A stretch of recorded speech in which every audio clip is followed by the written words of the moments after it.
Yo, what is up, everybody? Welcome back to the channel, guys. Let's talk some Lakers basketball. So I gotta be honest, I was blown away watching this Laker team tonight.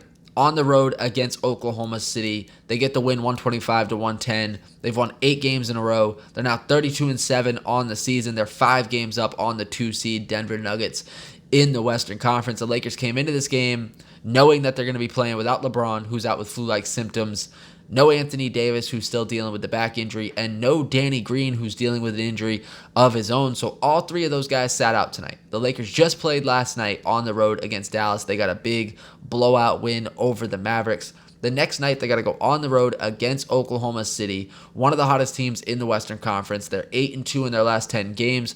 They're 13-6 at home this season, so that's a really hard team to beat in that building.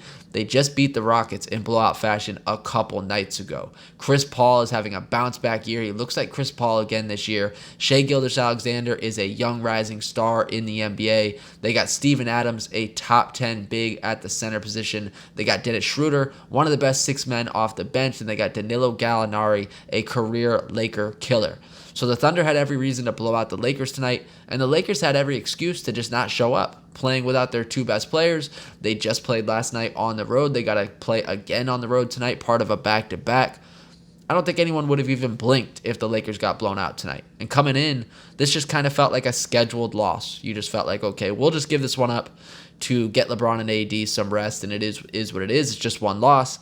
I felt like if the Lakers were just competitive, if they just kept this game respectable, I would be happy with that. And if they somehow snuck out of here with a win, that would have been a huge bonus. But instead, the Lakers came in here and just wiped Oklahoma City right off the floor. Dominated them from start to finish. We had some huge performances from Kyle Kuzma, who put up 36 points. Rajon Rondo, who had a flashback to 2010. He puts up 21 points and 12 rebounds with 8 assists. Rajon Rondo was aggressive from the jump. He took 22 shots in this game tonight. He hit his first 6 shots in the first quarter, in a huge first quarter for the Lakers, which is starting to become a trend. The Lakers scored 45 in the first quarter last night against Dallas, which was a season high. And tonight they go for 41 in the first quarter against OKC. And they only allow 19 points in the first quarter. So Lakers were up 22 after the first. Rondo had 12 points, 7 rebounds, and 4 assists in the first quarter alone. In the second quarter, the Lakers got red hot at the three-point line. They started this game 7 of 10 from 3. They got out to a 54-33 lead. Quinn Cook came off the bench. He started knocking down threes. Kyle Kuzma started just bombing away from the three-point line, and the Lakers went up 73-49 at halftime. So 2 games in a row, they've scored 40-plus in the first quarter, and also 2 games in a row, they've scored 70-plus in the first half. So Lakers came out, punched OKC right in the mouth right at the beginning of this game, and the Thunder never recovered. And I give the Lakers a ton of credit for that, because it's easy to get out to a big lead. Can you keep that lead? Can you sustain it? And I said at halftime, if the Lakers don't come out with the same energy that they had in the first half, this Oklahoma City team can come back. So credit to the Lakers. They kept that energy. They did get outscored by 9 in the second half, but all in all, they cruised to a 125-110 win. Got a little bit dicey with about 3 minutes left. OKC cut it to 13, 116, 103. Then Kuz knocked down a couple shots and pretty much iced this game, but never really in doubt for the Lakers. A start-to-finish win on the road against a really good Oklahoma City team. And I thought this whole Laker team made a statement tonight.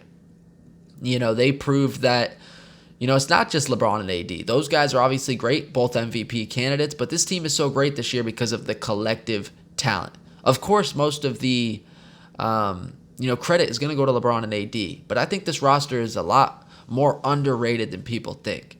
You always hear the experts saying the bench is trash, the depth is trash, and I look at this Laker team and I'm like, they got a ton of players. They got a bunch of dudes who can shoot the 3. They started off the season cold, but it seems like they're really starting to heat up. And with all the trade rumors we've been hearing the last couple of days, I feel like this team came out motivated to prove to the front office that, hey, you shouldn't trade any of us. We're 32-7. We're the number 1 seed. Why fix something that isn't broken? So I think this team came out motivated tonight. I know Rajon Rondo was motivated going up against Chris Paul. We know these two do not like each other. They threw hands last year when Chris Paul was with the Rockets. That was a great fight, by the way. One of the best basketball fights you're going to see. So Rajon Rondo was motivated coming to play this game against Chris Paul, and he outplayed him. Rajon Rondo outplayed Chris Paul tonight, which is big because CP3 is having a big season. So Rondo proved me wrong tonight. I've not been the guy this year that's like, hey, we should trade this guy and that guy, but I did say Rondo might be a guy that has to go. I heard the rumors about Darren Collison, maybe DJ Augustine, and I thought, okay, I would take those guys over Rondo, but tonight, Rondo showed up. He made a statement that he can still play. He looked like 2010 Rondo in this game. He was so aggressive early, just pulling up, driving to the hoop, had some nifty layups, some reverse layups. I thought he played out of his mind in this game tonight. But really the story of the game and the player of the game was Kyle Kuzma. He scored 26 last night against Dallas. Hasn't gotten a chance to start a lot this year. And, he started the year hurt. He's been coming off the bench. He's deferring to LeBron and AD, but he finally got his opportunity these last two games with AD being out of the lineup both games and Kuz being in the starting lineup, that he got his chance. And he took full advantage of it. 36 points tonight, 7 rebounds, 15 of 24 from the field, 4 of 6 from the three-point line, and a plus 20. I mean, that's a ridiculous stat line from Kyle Kuzma. So hopefully Laker fans have come back around on Kuz and know now that he can still play. This is what he's always been capable of. He just needed an opportunity. He needed the ball in his hands. He needed the green light for a little bit. And let him be who he is. Get his confidence up. Get him in a rhythm. It's hard to get in a rhythm when you're coming off the bench and you're not free to shoot when you want to. That's what Kuz has been able to do the first couple of years of his career. So it's not like Kuz just got worse. He was just injured to start the year, and then he's been coming off the bench. He hasn't been able to really get in a rhythm. But, he proved he can still play these last two games. He put this team on his back tonight. But it wasn't just Kyle Kuzma. The whole team played great. 7 guys in double figures. Kuz had 36. Rondo had 21. Quinn Cook came off the bench. He was great. 13 points, 3 assists, 5 of 10 in 18 minutes. Dwight Howard, he's been consistent all year long. He was a beast again tonight. 12 points, 14 rebounds, 3 assists. What a season for Dwight Howard so far. He was great again tonight. Troy Daniels, he was good off the bench tonight. He's been hot and cold all year. Mainly cold, but tonight he stepped up. 12 points, 6 rebounds. Who saw that coming from Troy Daniels? He was 5 of 11 from the field in 21 minutes. And Alex Caruso, 11 points, 4 of 8 from the field in 16 minutes. And then also KCP, 11 points, 3 rebounds, and 4 of 6. So Kuz 36, Rondo 21, Cook 13, Dwight 12, Daniels 12, Caruso 11, and KCP 11. 7 dudes score in double figures. The Lakers were red hot all night long. They shoot 51%. They're 15 of 32 from the three-point line. And the craziest stat of the game is the Lakers only took 10 free throws. They were 8 of 10 at the free throw line, and they still found a way to score 125 points. That's impressive right there. Lakers dominate on the boards 54-37, so they have 17 more rebounds than the Thunder. Lakers 12 turnovers tonight. OKC had just 7. So the Lakers win a game where their opponent only has 7 turnovers, and they only take 10 free throw attempts. The difference tonight was the rebounding and the three-point shot. OKC was 9 of 13 from 3, and the Lakers were 15 of 32. Lakers 2 games in a row have shot right around 50% from the three-point line, and they were just raining tonight. I felt like they didn't miss at all in this game. I don't know where those 17 misses came from, because when I was watching the game, it seemed like they didn't miss. Now, in the first half, they were 10 of 13, so that means in the second half, they just went 5 of 19. So they cooled off in the second half. Like I said, they got outscored by 9.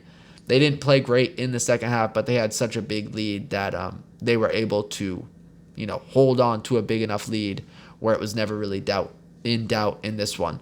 So what are our takeaways from this game? Lakers played great. All the role players stepped up. Did they prove their worth in this game? Does this change any of the trade talks? Does the front office have to think twice before they get rid of some of these players? Does this make Kuz kind of untouchable unless they're going to offer an all-star? I mean, I wouldn't trade Kuz at this point. And then Rondo. Is he all of a sudden good again for this Laker team? What are our thoughts on Rondo? People had pretty much given up on him. He's been balling lately. So, what is our opinion on Rajon Rondo now? And something else to think about, does this now allow LeBron and AD to rest more often? After seeing how this team played tonight, do LeBron and AD decide to take more load management? We'll see. I thought this team really stepped up tonight. They looked like a team that could battle for a playoff spot in the Eastern Conference. They looked that good. And then one other thing, Frank Vogel. He always gets overlooked. Everybody wants to talk about LeBron and AD, and of course they deserve most of the credit, but Frank Vogel needs to be talked about.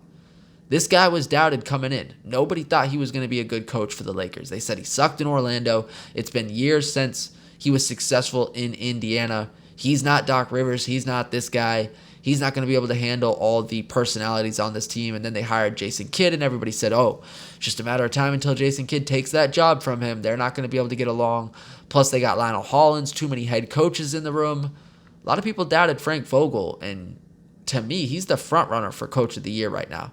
Now, you could say Milwaukee's coach, they are 34-6, but he won it last year. So with Vogel having a brand new roster, I think he's the front runner for Coach of the Year right now. He's done a great job all season, having these guys ready to play every single night. You don't get to 32-7 unless you're playing hard every single night. It just doesn't happen. And on a night like tonight, like I said, Lakers could have easily made the excuse, we don't have our best players. We played last night. We're playing on the road against a good team. We don't have to really show up tonight. And one loss is not going to kill us. But they didn't make that excuse. They came out motivated from the jump. They played their asses off. They played basically a flawless first half. And they made a statement tonight. So I'm proud of this Laker team. All of them. They played great in this game. And I think it's going to give this entire team a lot more confidence going forward that if, God forbid, anything happens to LeBron and AD, they know what they're capable of now. So I think this is huge for the Lakers. I think Kuz, his confidence is at an all-time high right now. I think you're going to see him start playing a lot better consistently going forward. He just needed to get in a rhythm. He is a rhythm player. Once he gets hot, he can get hot for a 10-game stretch. So I don't expect Kuz to cool down anytime soon. I'm just proud of this team. Big win on the road against the Thunder. Thunder are really good. They're basically last year's Clippers. They have Gallinari and Shai Gilgeous, who were both on the Clippers last year. They're scrappy. They play hard. They're tough to beat at home. And they're not loaded with talent, but they have enough, and they play good enough as a team where they're going to beat a lot of teams this year. Chris Paul's carrying that team, so credit to him. But tonight, they just ran into a brick wall. The Lakers were playing with a purpose tonight. They were on a mission. They wanted to make a statement. And they did exactly that on the road with a big 125-110 win over the Oklahoma City Thunder. So you guys give me your thoughts. How'd you feel about this Lakers-Thunder game? What'd you think of Kyle Kuzma's big performance? How about Rajon Rondo? What do you think the front office should do? You think they should just stay pat with this team, keep everybody that they have, or should they make a move? What players do you think they should get rid of? Any players that you think the Lakers should be targeting in a trade? Leave me all your thoughts down below in the comment section. I will be back on Monday to recap the Lakers and Cleveland Cavaliers. We got the Cavs, then we got Orlando, and then it's Houston and Boston. 2 games I got circled. Can't wait to watch those games. Ready to see some Lakers start playing against some other elite teams in the league. So I'm definitely ready for those 2 games, but we got to get through Cleveland and Orlando first. But like always, guys, I thank anyone who watched this video. Don't forget to like, comment, subscribe. I will check y'all later. Go Lakers, and peace.